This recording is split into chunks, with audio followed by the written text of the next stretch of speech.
shortcuts ka ugu muhiimsan task view markaad rabtid inaad desktop cusub aad abuurto waxaad leedahay Windows Control D waa kaasa desktop 3 ayaa hadeer abuurtay hadii aad rabto inaad xirto waxaad isticmaalaysaa Windows Control F4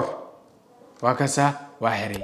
shortcut ka ku arki kara anigoo halkan ku dhufanin halkan hadii aan ku dhufto dhamaantood waa arki kara hadii halkan ku dhufto waa wada baxaya sidee marka shortcut uga isticmaalaya waxaan isticmaalayaa Windows tab waa kaasa dhamaan desktop-yada ku samaysan waa arki kartaa Windows tab ku cali hoos ayuu aadaya sida caadiga switch si loo sameeyo oo si la isku beddelaya adigoo desktop joogo sida desktop kale loo aadaya hadaba aan ku tuso marka hore halkan ku dhufanaysaa kadibna waa kana meesha rabtid ay aadi kartaa laakiin waxaan rabaa aniga shortcut ahaan inaan ku aado waxaan sameeynaya tusaale hadeer waxaan jooga meesha recording ayaa jooga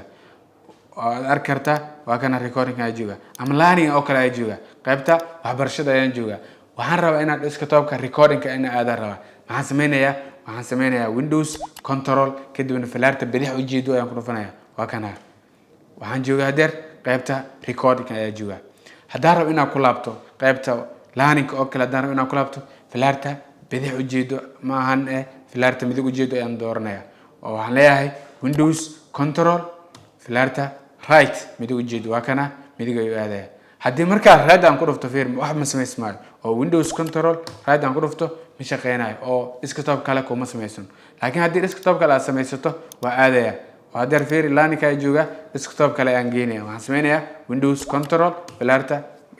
u jeedo midig waa kana desktop 3 ayaa jooga qaabkaasi aad isku beddelaysaa haddii aan laabanayo fiir Windows Control left waa kaasa learning ayaa jooga haddii si laabanayo Windows Control left waa kaasa recording ka ayaan jooga waxaan filayaa hadeer inaad fahantay sida loo isticmaalayo task view halkaasi ayaan ku joojinaynaa marka wixii su'aal ah qaybta hoose commentiga waan ugu reebi kartaa. Assalamu alaykum wa rahmatullahi wa barakatuh.